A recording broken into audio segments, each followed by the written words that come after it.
Hi, thanks for tuning in. You're listening to Between Bells, Camden Catholic's podcast that explores the people that make up our school community and what they're truly like between one day's dismissal bell and the next day's homeroom bell. I'm your host, Trish Escarrilla, and I'm happy to say welcome to our first ever episode. Just as a quick introduction, as I said, I'm Trish Escarrilla. I'm a junior here at Camden Catholic. I'm a leader in our school's Asian Cultures Club and in our baking club, but I'm also just a normal member of a few other ones like robotics and the Book Society. Finally, I can say that I help with tech at CCTV, and I also help with sound in a lot of our theater productions here. But enough about me, because today we will be interviewing Mr. Smaldone. Mr. Smaldone teaches CP and Honors Algebra 1 and 2 and CP and Honors Pre-Calc. He teaches electives as well, including data analytics and finite math. He also runs the coding/math modeling/data analytics club. But that's what most know him by in terms of his role as a teacher here at Camden Catholic. But it begs the question, who is he between bells?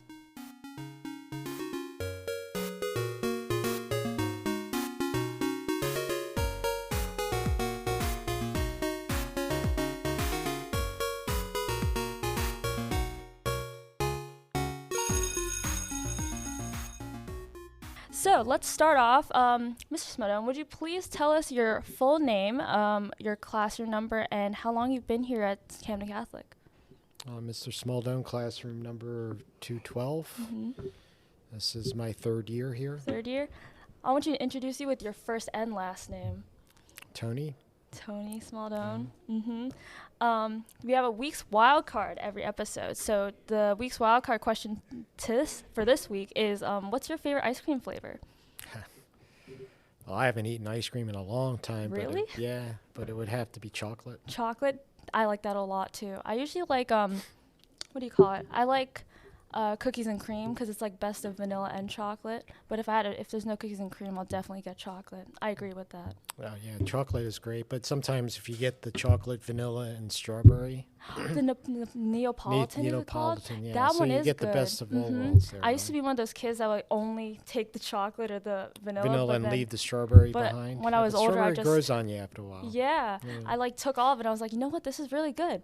Okay, so on my list here, the first thing I want to bring up is, I know that the show is meant to highlight like what teachers are like outside of being teachers, but the thing is, like, from what I've heard being in your class the past 2 years, you really just do like math a lot, even outside of the classroom. Yeah. So I just want to ask, like, do you like have anything against the other subjects? Like, are there any other subjects you like just as much, or is it mostly math?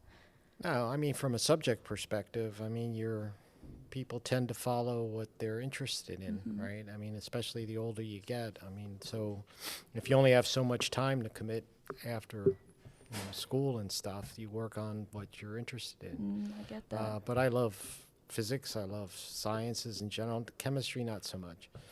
Me too. Even though, probably because it does include a lot of math and chemistry. I'm not the biggest math fan. I can do it. I always say I can do math. That doesn't mean I love doing it, but there's some points in math where it's like kind of satisfying. So I always say if you can do math, you can do anything. I mean, every science pretty much is dependent on math at some level. Yeah, that's right. So if you major in math or you have a passion for math, then you can basically take on any subject. Okay, yeah. That actually makes a lot of sense. You're very right in that. I never thought about it that way. Yeah, that's why if you're ever, I mean, I recommend people or if they're not sure specifically what subject to major in college, for example, but they're technically inclined to major in math, because from there you can do anything: computer science, engineering, biology, chemistry. I mean, anything really. Yeah, especially because nowadays, like, there's so much technology. So I think that's even more prominent. I think it's easier to fill in the subject material, like math or like biology or chemistry or something like that, than it would be to fill in the math part of something. Yeah, you're right. Oh, that brings me to another subject I had written down.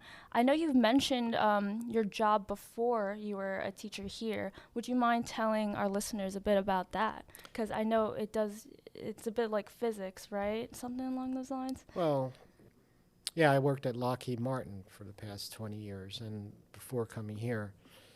And what we did over there was ballistic missile defense off of the Aegis ships for the Navy. So it was a lot of math, a lot of physics, obviously, to shoot down a missile and things like that. I mean, very technically oriented from a number of disciplines, other than biology and stuff. But yeah.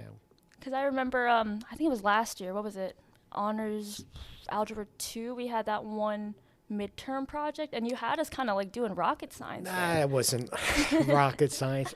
All it I was would call it that. was a projectile motion. Was that inspired by your past work? Well, it wasn't inspired. I mean, it's a classic example of something that's parabolic, right? And so it's a very thing that people can understand. You throw a ball, it's going to have a parabolic path to it because it's going to go up, and then gravity's going to bring it down. And golf ball, if you hit a golf ball off the ground, it's going to follow a parabolic path.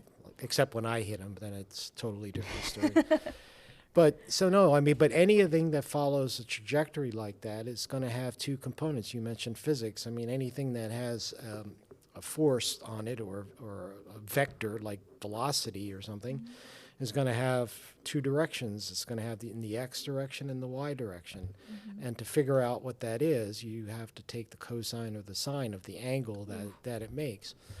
And that's what I did in the project. And I gave the equation just so people, if they were interested in, but I also gave what the cosine, all you had to do was plug it in, that's all. Yep. People got all freaked out about that. Yeah, I think your project so far, like that's what I was like mainly thinking about when I was thinking about asking about your past job, because I know you mentioned that it was like something that related to projectiles. So I think something I noticed being in your class is like a lot of your projects, like they're very well thought out. I will say that. Like the precalcomycin one, like you like made a little story for that and everything. Yeah. Like, and I don't know, correct me if I'm wrong, but does that just come from the fact that you like math and you just want to teach as well as you can? Oh yeah, I mean, what I was trying to do there was introduce everybody to how you do math in the real world. Oh yeah. Because everything you learn in school, and I might get in trouble for this, but you know what? I don't care. Everything you do in school, math-wise anyway, I can't speak for the other subjects, is so canned. It's so, I don't know what the right word is, but you're never going to do that exactly outside of here. And all the examples and everything, I don't care what they are so vanilla, so that they don't really mean much in the real world.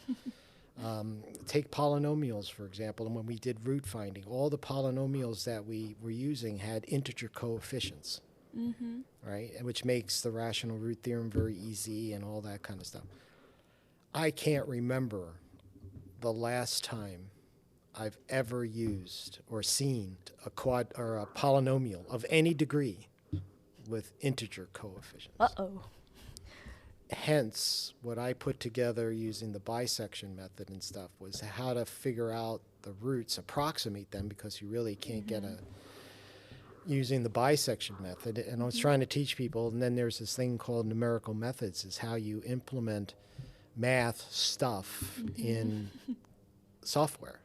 Yeah. So you would be interested in that. I would. And that's what I was trying to do, to give you people, once you leave these hallowed walls, what you're learning here conceptually applies.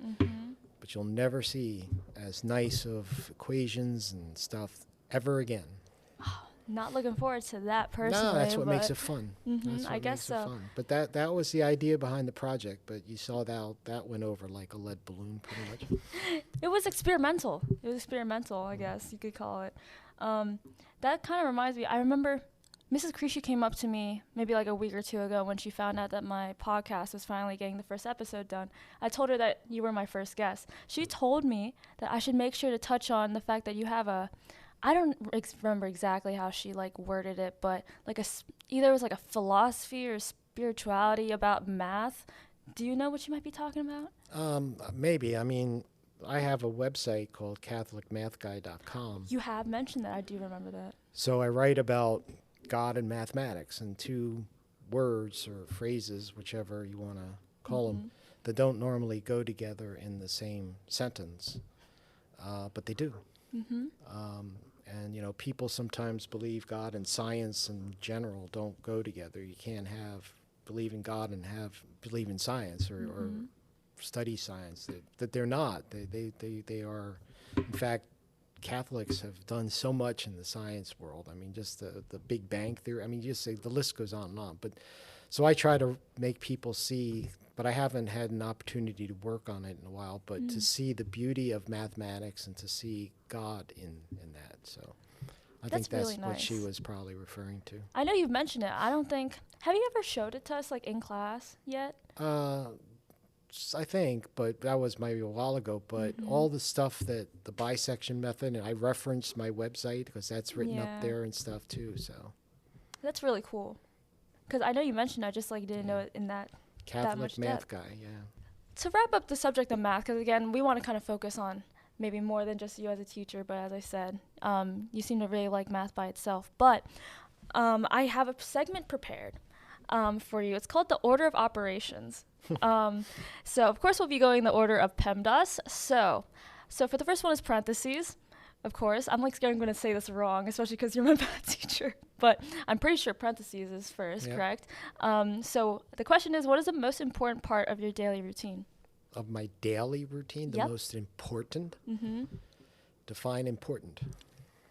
Well, I ran this by... I mean, getting out of bed in the morning is important. Yeah, oh my right? gosh. I ran this by a friend and he said the same thing. It's like, oh, I guess besides waking up, and I was like, oh, that is pretty important. Well, I mean, you can't do much if you don't get out of bed. So how do you define important? I guess like the one thing that like really starts your day. Like, are you like you need your coffee kind of person, or like do you need like a quiet ride to school, or do you like listen to the radio, things like that?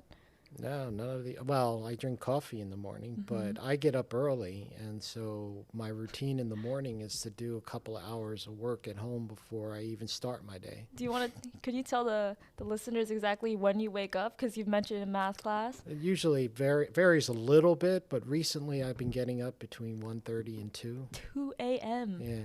2 a.m. And I love that time in the morning. It's so quiet and peaceful. So by the time I get here, well, by the time you guys roll in and class starts, it's like I've done a day's work already. But really, but there's no time like the morning. Yeah. So that's my important part of my routine. You know, some days I'd be like, I don't want to get up, you know, especially when it's rainy or cold or something, but I do. And I begin my day with like a 45-minute prayer time. So. Oh, that's nice. So that actually was probably the most important part of daily routine. Okay, so next is the E. It's exponents. So what motivates you or gives you the power to do what you do every day? God. That's a good answer. No, seriously. I mean, that's why I'm here. Otherwise, I wouldn't be. That's true. That's very true. Very good answer. Number 3 is multiply. Do you have a role model that you try to emulate from day to day? No, not really. Not really? I know that you like the Beatles. I mean, it depends on, again, how you define a role model. I mean, John Lennon and George Harrison, but I don't model myself after them necessarily. But their ideas, but I try to be the opposite, be a role model for others. That's sweet. That's sweet. I like that answer more than what I might have been expecting. Okay, so next is dividing. How do you manage to separate your work life from your life, or do they just naturally go hand in hand? Well, I guess they naturally go hand in hand because I don't really have much of a life outside these walls. What? Why would you say that? Well, because I don't. I mean, like I get up early, do work and stuff, and then the weekends is just doing some routine stuff. You know, like shopping and all that kind of laundry, and then it's time to come back again. So, do you not? I mean, I don't. Do you still teach? Because one thing I know about Mr. Smaldone, he mentioned that you used to teach college students, or do you still teach? I still am an adjunct professor. Yeah. Short between bells break. Fun fact, did you know that the National Center for Education Statistics reported that in fall of 2020, out of 1.5 million faculty at degree-granting post-secondary institutions, or universities for short, out of them 56% were full-time and 44% were part-time.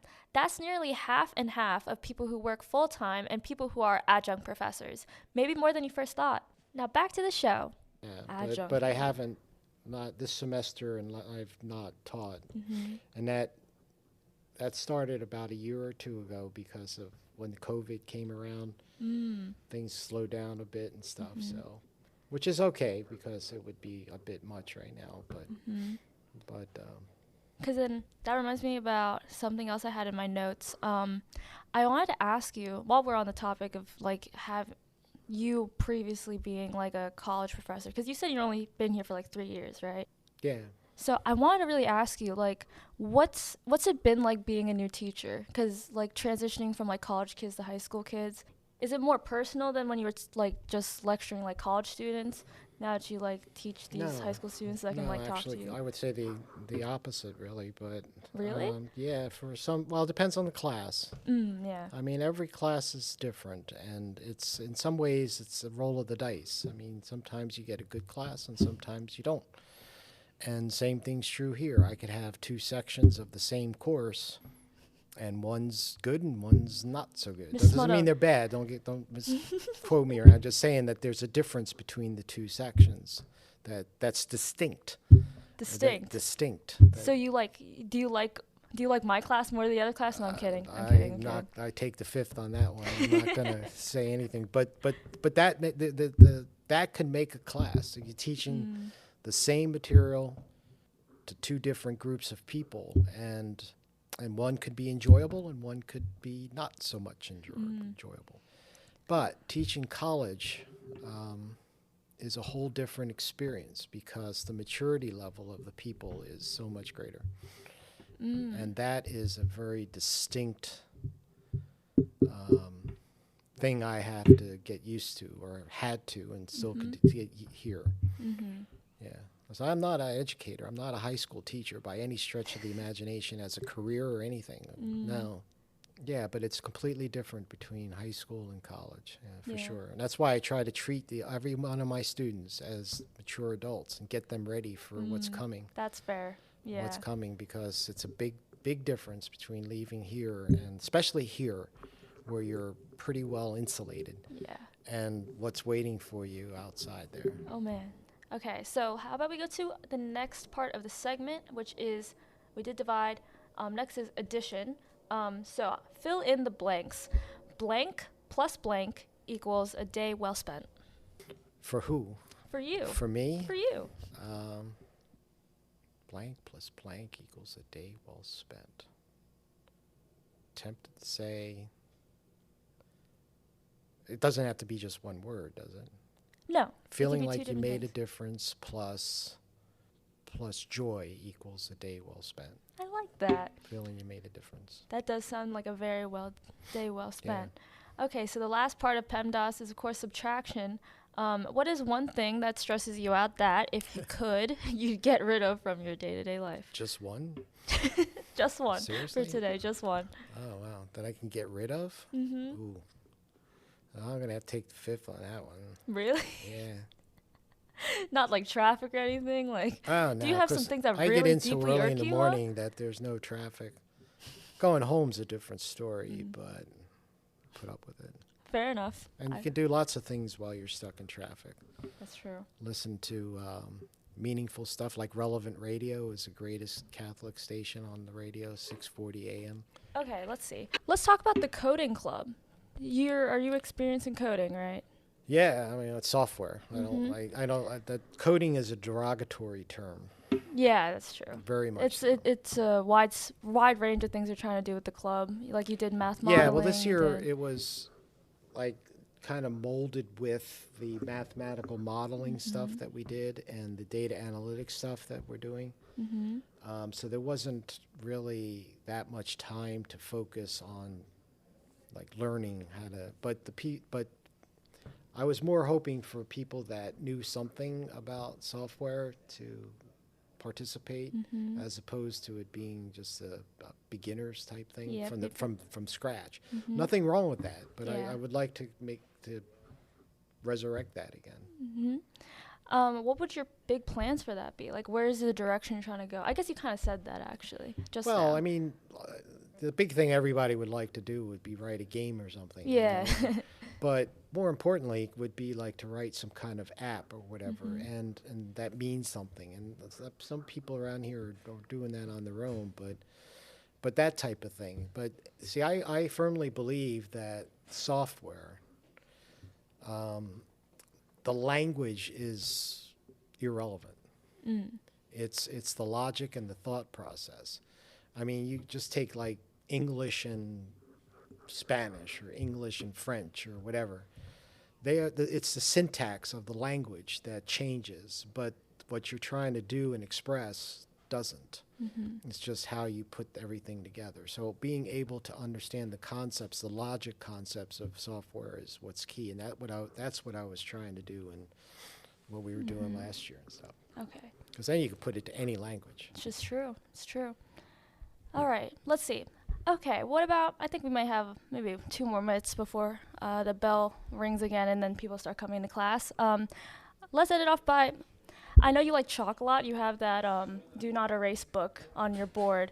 What's your favorite color of chalk that you use? Because that was a big point of contention at the beginning of this year, and at least in like the honors pre-calculus class, I remember. I mean, it's really a function, no pun intended, of the blackboard itself. I mean, or the chalkboard, I guess. Is it black or is it green? Yeah, it depends.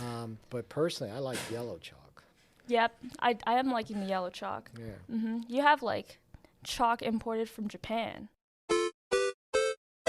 Short between bells break. Now, why might Mr. Smaldone be looking for specifically a Japanese brand of chalk? Well, this one article from the strategist says the following. One brand, Haguroma, was smoother than other chalks because each stick has a waxy coating. It doesn't stain your hands when you write. You still get chalk dust around, but it's less than with other brands of chalk, says Wei Ho, an associate professor in mathematics at the University of Michigan. Now back to the show. Well, it comes from Japan. Comes from Japan? I don't import it. Do you like scout out chalk? Do you like go on forums that talk about chalk? No, I'm not that anal about it. But the key mathematician, a lot of the mathematicians and serious ones use that chalk. So if it's good enough for them, it's good enough for me. I will say, I'll end off with a compliment that sometimes when we're in class, when you have all the stuff on the board, it looks very mathematical if that's what you're going for. Yeah, I will say. I think you can't do math and do it well without a chalkboard. And that's another reason why you came up here, right? Yeah. Because you used to have a whiteboard, but now you get a blackboard. Or a chalkboard, sorry. Because it could be black, could be green. Yeah, I mean, downstairs had a whiteboard, and this up here is a chalkboard, and I did not want them to replace it. So. If you found something in common with him or just want to say hi, Tony Smaldone is located in 212 in Senior Hall. We hope you've enjoyed this first episode of Between Bells and that we might catch you next time. But for now, this has been your host, Trish Escarrilla, and from wherever you're listening in, I hope you have a great morning, afternoon, or night. Bye!